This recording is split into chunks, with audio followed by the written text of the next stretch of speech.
అగజానన పద్మార్కం గజానన మహర్నిశం అనేకదం తం భక్తానామేకదంతముపాస్మహే. వాగీషాద్యా సుమనసః సర్వార్థానాముపక్రమే యన్నత్వా కృతకృత్యా స్యుః తం నమామి గజాననం. బుధం శ్రీనివాసం సుధర్మాత్వభాసం సుధాతుల్యవాక్సంగతం పాండురంగం. సుధీనాదమున్యాహ్వయం దేశికార్యం గురుశ్రీత్రయం నిత్యమేతన్నమామి. నమో బ్రహ్మాదిభ్యో బ్రహ్మ విద్యా సంప్రదాయకర్తృభ్యో వంశఋషిభ్యో మహద్భ్యో నమో గురుభ్యః. నారాయణం నమస్కృత్య నరం చైవ నరోత్తమం దేవీం సరస్వతీం వ్యాసం తతో జయముదీరయేత్. స్వస్త్యస్తు సదాం సన్మంగళాని సంతు. వక్తశ్చ శ్రోతॄణాం నిత్యమేకైక శ్లోక శ్రవణ పఠన మాత్రేన కలికల్మషాపనోదయ పటుతతే వేద కనక కథా ప్రస్తూయతే. వ్యాసాయ విష్ణురూపాయ వ్యాసరూపాయ విష్ణవే నమో వై బ్రహ్మనిధయే వాసిష్ఠాయ నమో నమః. ఈటీవీ లైఫ్ ఆధ్యాత్మిక ఛానల్ వీక్షిస్తున్నటువంటి ప్రేక్షకులకు వేదసారం కార్యక్రమం ద్వారా స్వాగతం తెలియచేసుకుంటూ, వేదసారములోని వేదమంత్రాల యొక్క సారము, అర్థము, వేదమంత్రాల యొక్క వైభవము గురించి అనేకమైనటువంటి మంత్రములు, అనుష్ఠానముల ద్వారా మనం తెలుసుకుంటూ ఉన్నాం. అందులో భాగంగా రుద్రాధ్యాయం గత కొన్ని ధారావాహికల నుండి అవుతూ ఉంది. అందులోనూ 5వ అనువాకం, రుద్రాధ్యాయంలో 5వ అనువాకం పూర్తి చేసుకోబోతూ ఉన్నాం. ఈ వేదములన్నీ కూడా పరమాత్మ యొక్క సృష్టి. ధ్వని ద్వారా మనకు వేదమంత్రములన్నీ కూడా వినపడ్డాయి. ఈ ధ్వని ఎక్కడి నుండి ఎక్కడి వరకు వస్తోంది అనేటువంటి శబ్దానికి నిర్వచనం వాయో శతకం హరీనాం యువస్వపోష్యానాం ఉతవాతే సహస్రినో రథ ఆయాతు పాజసా. శబ్ద తరంగములు ఎక్కడి నుండి ఎక్కడికి వెళతాయి అనేటువంటి విషయం ఎవరికీ అర్థం కావు. పూర్వము మునులు, ఋషులు, తపస్సులు, యోగ సిద్ధులు వీళ్ళందరూ కూడా జ్ఞానమంత్రములనన్నింటినీ ఏకీకృతం చేసుకొని ధ్వనిని ఆకర్షించడానికి యోగమంత్రముల యొక్క శక్తి సామర్థ్యముల ద్వారా వారు ఇక్కడ మాట్లాడినటువంటి అంశాన్ని కొన్ని ఆమడల దూరములో ఉన్నా కానీ వాళ్ళు తమ యొక్క యోగ శక్తి ద్వారా పసిగట్టగలరు, వినగలరు. అది ఏ విధంగా? నేటి సమాజంలో, నేటి ధర్మ మార్గంలో చరవాణి, ఈ మనం వాడేటువంటి సాంకేతిక పరమైనటువంటి అంశాలు చాలా ఉన్నాయి. మనిషి ఎదురుగా లేకున్నా చూసి మాట్లాడేటువంటి సాంకేతికత ఈరోజు మనకు అవకాశంలోకి వచ్చింది.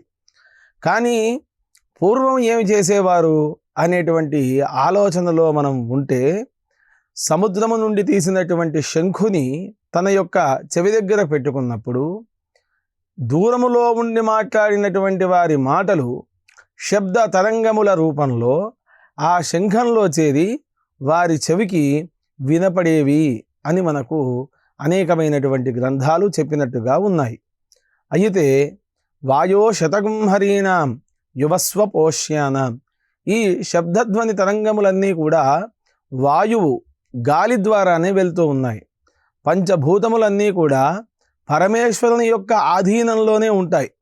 అలాంటి పరమేశ్వరుని ఆధీనంలో ఉన్నటువంటి ఈ శంఖపాత్ర ద్వారా ఇక్కడ మాట్లాడినటువంటి మానవుడు, ఇక్కడ మాట్లాడినటువంటి విషయాలన్నీ కూడా ఎన్నో యోజనాల తరువాత ఉండేటువంటి వారికి వినపడడానికి ఏర్పడుతూ ఉంది. నేడు మనం వాడేటువంటి సాంకేతికతకు మూలమైనటువంటి మార్గము శంఖము అని మనము ఈ వేదముల ద్వారా తెలుసుకోవచ్చు.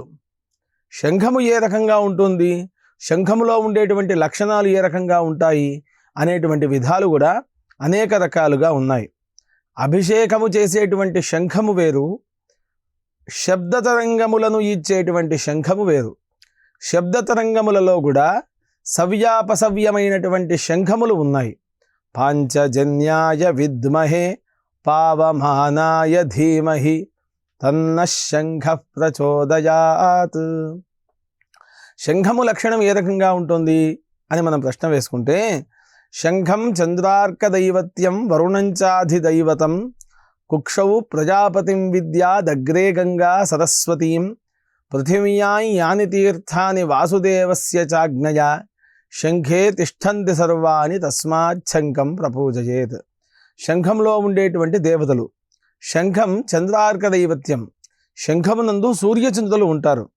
వరుణంచాది దైవతం, శంఖంలో ఉండేటువంటి తేమ నీళ్లలో వరుణదైవం ఉంటుంది.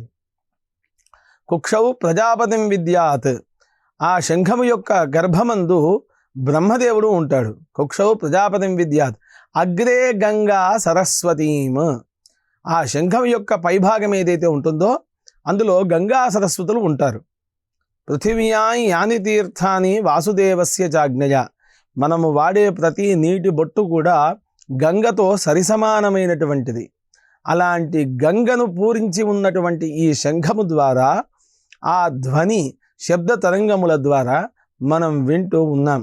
అలాంటి శంఖాన్ని ప్రప్రథమంగా పూరించినటువంటి వ్యక్తి పరమశివుడు. అలాంటి పరమశివుని యొక్క తత్వము వైభవం అంతా కూడా ఈ వేదసారంలో రుద్రాధ్యాయములో ఉండేటువంటి అనేకమైనటువంటి యజస్సులు, మంత్రములు, రుక్కులు, ఖండములు, వాక్యములుగా మనం తెలుసుకుంటూ ఉన్నాం.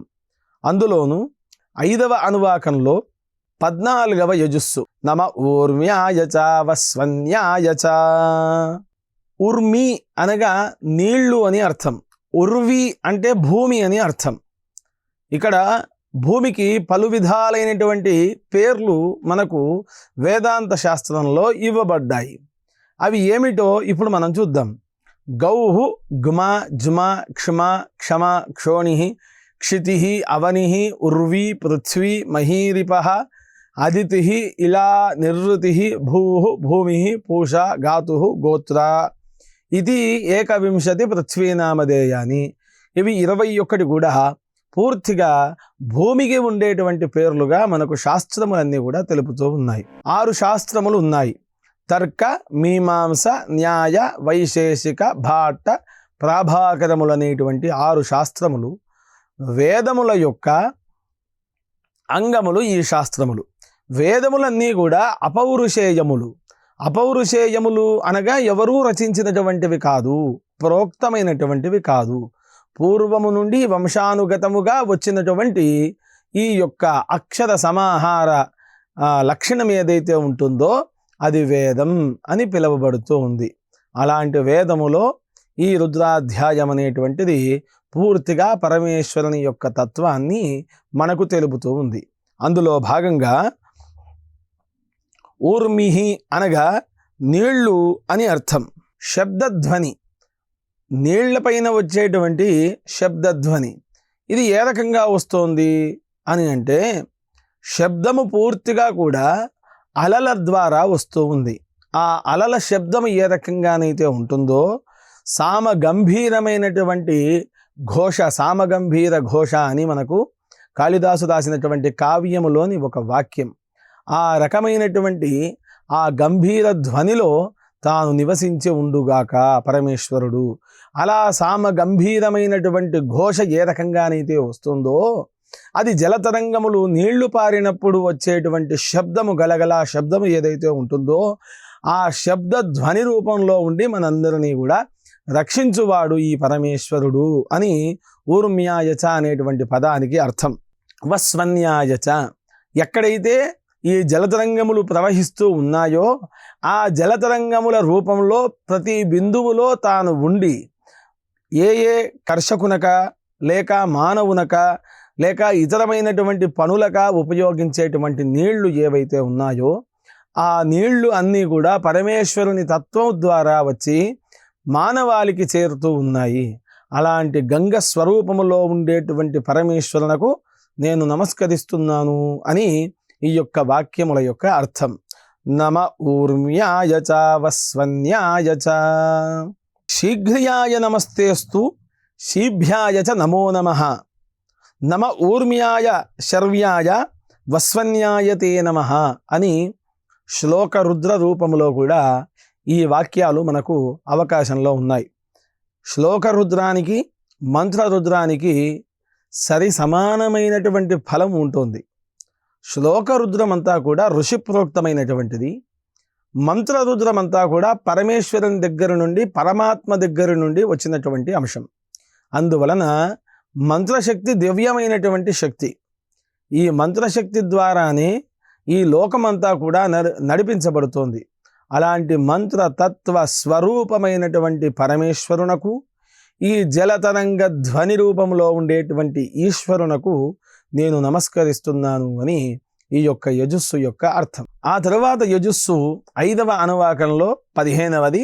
ఇది 5వ అనువాకానికి చిట్ట చివరిది. నమస్రోతస్యాయ చ ద్వీప్యాయ చ. ఈ 15వ యజుస్సు శ్రోతస్యాయ చ ద్వీప్యాయ చ అనేటువంటి 2 యజుస్సులు, ఖండ యజుస్సులు 2. ఇవి ఏ రకంగా ఉన్నాయి అని అంటే, శ్రోతస్యాయ చ అనగా జల ప్రవాహమునందు ఉండేటువంటి వాడు, జల మధ్యమున ఉండేటువంటి వాడు అనేది ద్వీప్యాయ చ అని అర్థం. జల మధ్యములో ఉండడము అంటే ఏమిటి అనేటువంటి ప్రశ్నకు సమాధానం ద్వీపము అని మనం అర్థం చేసుకోవచ్చు. పరమేశ్వరుడు ద్వీపములో నివసించి ఉంటాడు. అలాంటి ద్వీపములో ఉన్నటువంటి పరమేశ్వరుడికి నేను నమస్కరిస్తున్నాను. నమస్రోతస్యాయ చ. ఆ ద్వీపానికి చుట్టుగా ఉండేటువంటి నీళ్లు ఏవైతే ఉన్నాయో ఆ నీళ్లకు నమస్కరిస్తున్నాను. ఆ నీళ్ల రూపంలో ఉండేటువంటి పరమేశ్వరుడు, ఈ ద్వీపంలో ఉండేటువంటి పరమేశ్వరునకు నేను సాష్టాంగం అర్పిస్తూ ఉన్నాను అని అర్థం. ఇక్కడ పార్వతీ పరమేశ్వరుల యొక్క లీలా కళ్యాణ వైభవ వివాహము జరిగిన తరువాత వారిద్దరూ ఒక అందమైనటువంటి నగరాన్ని ద్వీపంలో నిర్మించుకున్నట్టుగా అనేకమైనటువంటి ఇతిహాస పురాణాలు మనకు చెబుతూ ఉన్నాయి. వాళ్ళు అలా నిర్మించుకుని ప్రవేశానికి సన్నద్ధమైన తర్వాత ఆ గృహప్రవేశం చేసుకోవడానికి ఒక బ్రహ్మను నియమించుకున్నారు. అలా బ్రహ్మను నియమించుకుని పరమేశ్వరుడు కట్టుకున్నటువంటి గృహము ఏ రకంగా ఉంది అని అంటే, అది 14 మేడలతో 14 భవనాలను తరించే విధంగా ఉంది. మొదటి అంతస్తు పూర్తిగా కూడా అష్టభైరవులు, తర్వాత అష్టదిక్పాలకులు, ఆ తర్వాత అష్టమాతృకలు, నవగ్రహాలు, ఇలా ఒక్కొక్క ద్వారము, ఒక్కొక్క గోడ ఒక్కో విధాలుగా భద్రతగా ఉంది పరమేశ్వరుడి యొక్క గృహం. ఆ పరమేశ్వరుడు 7 ప్రహారీ గోడల తర్వాత తన యొక్క సుందరమైనటువంటి భవనము ఉంది. అలా ఒక్కో ద్వారాన్ని పూజ చేసుకుంటూ అలా గృహంలోకి వచ్చి గృహప్రవేశం చేసుకుని ఉన్నారు పార్వతీ పరమేశ్వరులు ఇద్దరూ కూడా. అలా పార్వతీ పరమేశ్వరులు గృహప్రవేశం చేసుకున్న తర్వాత బ్రహ్మకు పాద ప్రక్షాళన, ఎవరైతే ఈ కార్యక్రమాన్ని అంతా వైదికంగా చేయించినారో ఆయనను బ్రహ్మ అనేటువంటి పదంతో పిలువబడతారు. వేదాలకు మూల కారణమైనటువంటి పరమేశ్వరుడి యొక్క గృహప్రవేశ కార్యాన్ని నిర్వహించినటువంటి బ్రహ్మను ఒక ఉన్నతమైనటువంటి ఆసనంలో కూర్చుండబెట్టి పార్వతీ పరమేశ్వరులు ఇద్దరు కూడా సంకల్ప ప్రమాణంగా, సంకల్ప పూర్తిగా వాళ్ళు దశదానములు చేసినారు. అందులో ఆ యజమానుడైనటువంటి పరమేశ్వరుడు, మీకు నేను ఏమి దక్షిణ ఇవ్వగలను అని బ్రహ్మను అడిగినాడు. అనగా అప్పుడు తాను ఏమి చెప్పినాడు అంటే, వేద స్వరూపమైనటువంటి మీకు నేను వేదములలో ఉండేటువంటి అనేకమైనటువంటి అక్షర సమాహారాన్ని పదక్రమ జట ఘనలుగా తీర్చిదిద్దుతాను. కావున అందుకు గాను నాకు ఒక ఆవాసం కావాలి. ఆ ఆవాసం మీరు ప్రవేశం చేసినటువంటి గృహము, దానిని నాకు అర్పించండి అని ఆ బ్రహ్మ అడిగినాడు. ఆ బ్రహ్మనే నేటి రావణ బ్రహ్మ, ఆ రావణుడు. ఆ విధముగా అడిగి ఆ లంకని అనగా చుట్టూ నీళ్లు ఉండేటువంటి ప్రదేశం, మధ్యలో ద్వీపం, ఆ ద్వీపంలో నిర్మించుకున్నటువంటి 14 అంతస్తుల సుందరమైనటువంటి భవనాన్ని శివపార్వతులు దారాదత్తం చేసినారు. అది శ్రీలంకగా మనకు రామాయణ గ్రంథం చెబుతూ ఉంది. అందులోనే ఈ రావణుడు పరమేశ్వరుడు కట్టించినటువంటి ఇంట్లో నివాసం ఉండేటువంటి వాడు, అక్కడి నుండే వేదనాదమైనటువంటి పరమశివుణ్ణి అర్పించేటువంటి వాడు, అర్చించేటువంటి వాడు. వేదాలను పూర్తిగా చదివినటువంటి రావణుడు, వేద ఉపాసన చేసినటువంటి రావణుడు, ఇక్కడ వేదం చదువుకున్నటువంటి వాళ్ళు ఏ రకంగా ఉండాలి అంటే ఆచారహీనం నపురంతి వేదాహ, ఆచారము లేనటువంటి శిష్టాచారము లేనటువంటి వేదాన్ని గనక తాను ఉపాసన చేస్తే రావణాసురుడికి జరిగినటువంటి పతనమే మనకు కూడా జరుగుతూ ఉంటుంది. కావున తాను చేసినటువంటి అనేకమైనటువంటి చెడు వ్యసనాల కారణంగా తన యొక్క పతనమైంది అనేటువంటి విషయాన్ని మనము ఈ యొక్క రుద్రాధ్యాయము ద్వారా మనం తెలుసుకోవచ్చు. అందువలన ఇక్కడ వేదమాత, వేద కృప ఏదైతే ఉంటుందో దానిని ఉన్నతమైనటువంటి స్థితిలో, ఉన్నతమైనటువంటి భావజాలాలతో ఈ వేద పరిరక్షణ అనేటువంటిది చెయ్యాలి. ఎవరిని చూసినా మాతృత్వ భావన రావాలి. ఆ విధమైనటువంటి లక్షణం ఉన్నప్పుడే వేదము మనిషికి జీవన నాదం అవుతోంది. కాబట్టి ఈ శ్రోతస్యాయచ ద్వీప్యాయచ, చుట్టూ ద్వీపానికి చుట్టుగా ఉండేటువంటి నీళ్లు, ఆ నీళ్లకు ఆనుకొని ఉన్నటువంటి ద్వీపము ఏదైతే ఉంటుందో అది పరమేశ్వరుని యొక్క స్వరూపం. ఆ స్వరూపానికి నేను మోకరిల్లుతున్నాను అని ఈ 2 యజుస్సుల యొక్క అర్థం. అదే విధముగా ద్వీపములు అన్నప్పుడు జంబు, ప్లక్ష, శాల్మల, కుశ, క్రౌంచ, శాక, పుష్కరాఖ్య సప్తద్వీపై దీపితే, 7 ద్వీపములు ఏవైతే ఉన్నాయో ఈ 7 ద్వీపములన్నీ కూడా పరమేశ్వరుని యొక్క ఆధీనంలో ఉండేటివే. ఆ ద్వీపములలో ఉండేటువంటి తత్వానికి నేను నమస్కరిస్తున్నాను అని ఈ ద్వీప్యాయచ అనేటువంటి పదానికి అర్థం. ఇక్కడ ఈ ద్వీపములు ఏవైతే ఉన్నాయో మనము భారతదేశంలో నివసించి ఉన్నాము. ఈ కర్మభూమి అంతా కూడా జంబూ ద్వీపము అని పిలువబడుతుంది. శాల్మలి, కుశ, క్రౌంచ, శాక, పుష్కర అనేటువంటి పేర్లతో 7 ద్వీపాలు, ఈ ఖండములు ఏవైతే ఉన్నాయో ఈ ఖండములన్నీ కూడా ద్వీపాలుగా పిలువబడతాయి. వేదం ఎక్కడెక్కడ ఏ రకమైనటువంటి పరిస్థితులు ఉన్నాయి అనేటువంటి విషయం చెప్తోంది. అక్షాంశ రేఖాంశములు ఏవైతే ఉన్నాయో వాటి ద్వారా కాలగణనం అనేటువంటిది జరుగుతూ ఉంది. సూర్యచంద్రుల యొక్క సమాహారం, ఆకాశంలో కనిపించేటువంటి నక్షత్రాల యొక్క సమాహారం ఏ రకంగానైతే కనబడుతూ ఉంటుందో కాలం అనేటువంటి రుద్ర స్వరూపం మనకు నిత్యం నడుస్తూ ఉంది, నడిపిస్తూ ఉంది.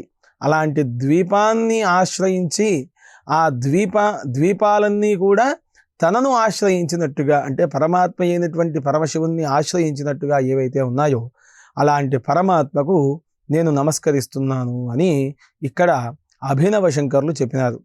శ్లోక, శీభ్య, ఊర్మ్య అనేటువంటి వివిధమైనటువంటి రూపాలు ఏవైతే ఉన్నాయో ఆ రూపాలలో ఉండేటువంటి ఈశ్వర తత్వానికి నేను నమస్కరిస్తున్నాను.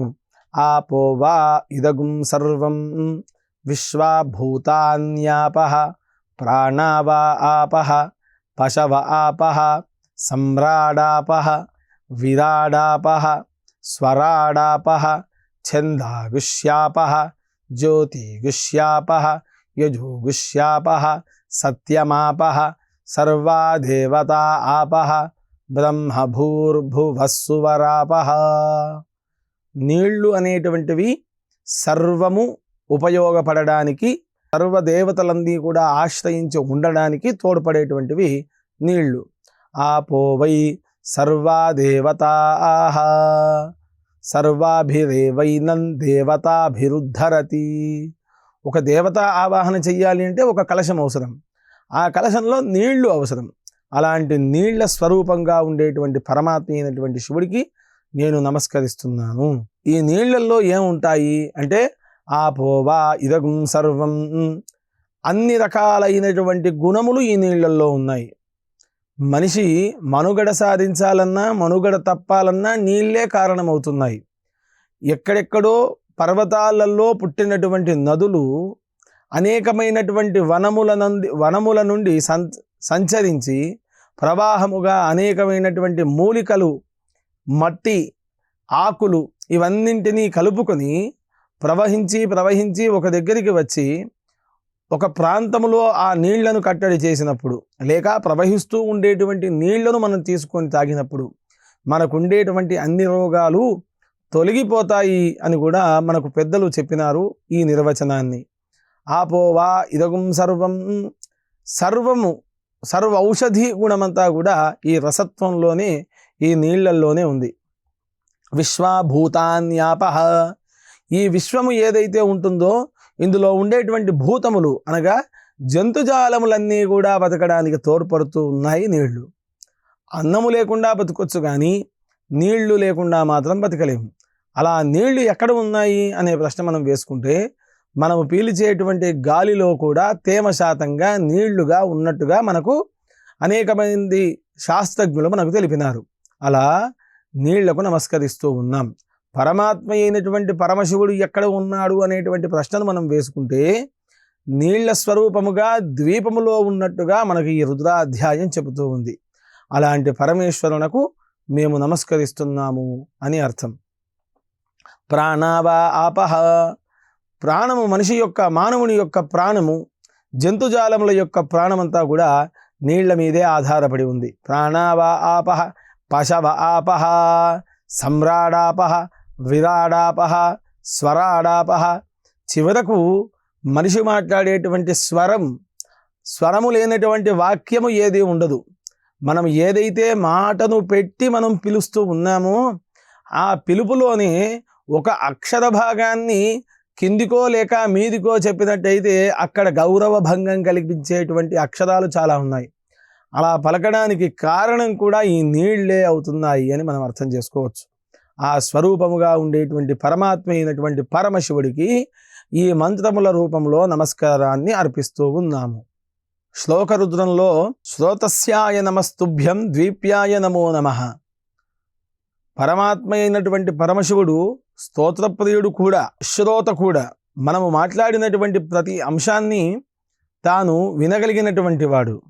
ఏ రకంగా వింటున్నాడు అనేటువంటి ప్రశ్న మనం వేసుకుంటూ ఉంటే, మన చుట్టూ ఉండేటువంటి కంటికి కనబడనటువంటి ధూళిలో సగభాగం కూడా మనం మాట్లాడేటువంటి ప్రతి మాటను వింటూ ఉన్నాయి.